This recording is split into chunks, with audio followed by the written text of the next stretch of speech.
태국 아리랑 구독자 여러분 안녕하세요. 오늘은 우리가 흔히 생활 속에서 맞닥뜨리게 되는, 그리고 이것보다 중요한 일이 없는 것 같은 믿음과 의리, 즉 신이라는 것이 무엇인가에 대한 좋은 글이 있어서 여러분들에게 소개합니다. 이 글은 득하만벌에 오래전에 한 7, 8년 전에 올라온 글인데요. 너무 글이 좋아서 스위스 용병과 오늘날 스위스 은행이 그 지위를 얻게 된 경우를 설명하고, 그를 통해서 믿음과 의리, 즉 신이란 무엇인가에 대한 좋은 글이라 여러분들에게 소개해 드리고자 합니다. 우리가 사실 조그마한 이해 앞에서 신의를 헌시장처럼 이래 버리는 세태를 겪습니다. 겪는다기보다도 우리 스스로도 헌시장처럼 버리는 그 버릇이 좀 있죠. 물론 그렇지 않은 분들도 많이 있을 것입니다. 그러나 일상생활을 하면서 자기의 이익을 지키기 위해서 신의를 버리는 경우는 참 많은데, 슬픈 일이긴 하지만 오늘날 우리의 현실이기도 해서 이거는 이 신이라는 것은 슬프고 아름답고 할 듯 그러한 차원에서가 아니고, 살아가는 우리들에게 가슴 속에 무엇을 어떻게 기준을 삼아야 할 것인가, 그 판단의 순간에 우리가 어떻게 살아야 할 것인가를 일깨워주는 좋은 글이라 여러분들에게 소개해 드리고자 합니다. 이게 소인인지 대인인지 이 방법을 작은 이익을 보여주는 것이기도 하지요. 거창한 말처럼 소인, 대인 이런 어떤 차원도 아니고, 소인 중에서도 이루고 대인 중에서도 그러하고 삽니다. 나라를 위한다는 핑계로 대인이라고 칭하는 자들도 이 짓을 하고 있고, 소인배라고 이야기하는 일반 우리의 백성들도 자기를 지키기 위해서, 자기 이익을 위해서 이렇게 산다는 것이죠.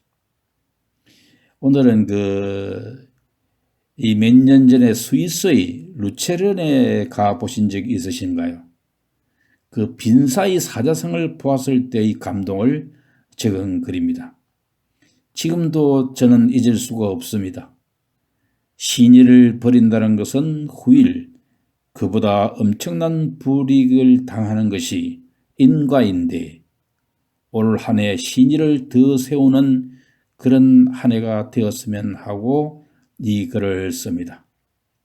도반동지 여러분, 부디 믿음과 의리에 투철한 더 큰 대인이 되시기를 바랍니다. 스위스가 세계적 부국이 된 내력을 한번 여러분들에게 소개할까 합니다. 세계에서 손꼽히는 부국 중 하나인 스위스.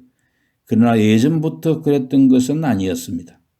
국토의 대부분이 산으로 둘러싸여 있고 끊임없는 가난이 이어졌었죠. 그래서 발달한 산업이 군인 수출입니다. 즉 용병 산업이었던 것입니다. 가족들의 생계를 위해 많은 남성들이 기꺼이 자신들의 목숨을 담보로 해외로 나가서 싸웠던 것입니다. 스위스 루체른에 빈사의 사자상이라는 세계적인 조각상이 있습니다. 바로 프랑스 혁명 당시 왕인 루이 16세와 왕비 마리 앙뚜르아네트 일가를 부하다 전멸한 786명의 스위스 용병들의 넋을 기리기 위한 목적으로 덴마크의 투르발센이 조각한 것이기도 합니다.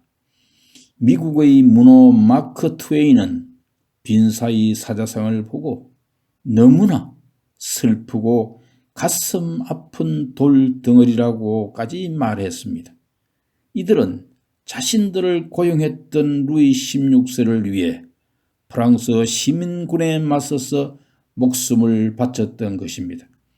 프랑스 시민군이 그냥 도망갈 것을 권했을 때 그들은 우리가 살기 위해 도망간다면 후세에 누가 우리 스위스인들에게 용병의 일을 맡길 것이란가 하며 목숨을 건 전투를 마다하지 않았다는 이야기가 스위스 용병의 신화를 뒷받침해 준다 하겠습니다. 실제로 예전 유럽 사람들에게 스위스 용병은 공포의 상징이었고 우는 아이도 스위스 용병이란 말만 듣고 울음을 그쳤다고 합니다. 또한 그 전통이 이어져 현재도 바티칸국의 교황청을 지키는 군인들도 스위스 용병들입니다. 이런 스위스 용병들의 용맹하면 나라를 지키는 근본이 되었으며 극한 상황에서 약속을 지키는 모습은 현재까지 신뢰를 바탕으로 한 스위스의 각종 비즈니스에 많은 도움이 되었다고 합니다. 우리도 많은 경우 신의를 지켜야 할 상황에 주저하게 되지요. 다양한 이유가 있습니다. 특히 극한 상황에서 그런 것이 나에게 도움이 될까 생각을 하면 그렇지 않다가 답일 경우가 많습니다. 그것은 아주 근시안적인 생각일 뿐입니다. 말 그대로 우리는 기나긴 인생을 살게 됩니다. 때로는 내 후손들이 나의 명성을 이어받을 수도 있고 또 그렇게 생각한다면 신의에 어긋나는 일에 대하여 당장의 편리에 의해 이익에 의해 쉽게 결정할 수 있을까요? 스위스 국민들은 지독한 가난 때문에 용병이라는 슬플 수밖에 없는 비즈니스를 시작했던 것이죠. 그러나 가난했어도 절대 자신을 고용한 사람들에 대해 신의를 저버리는 일은 없었습니다. 심지어 자신을 고용한 왕이 시민들에 의해 죽음을 당할 때도 끝까지 최후를 함께 했다고 합니다. 이것은 훗날 스위스라는 나라에게 크나큰 힘을 가져다 주었습니다. 믿고 맡길 수 있다는 이미지를 주위 사람들에게 확실히 심어준 것이지요. 그래서 교황청도 오늘날까지 계속 방위를 스위스 사람들에게 맡긴다고 하지요.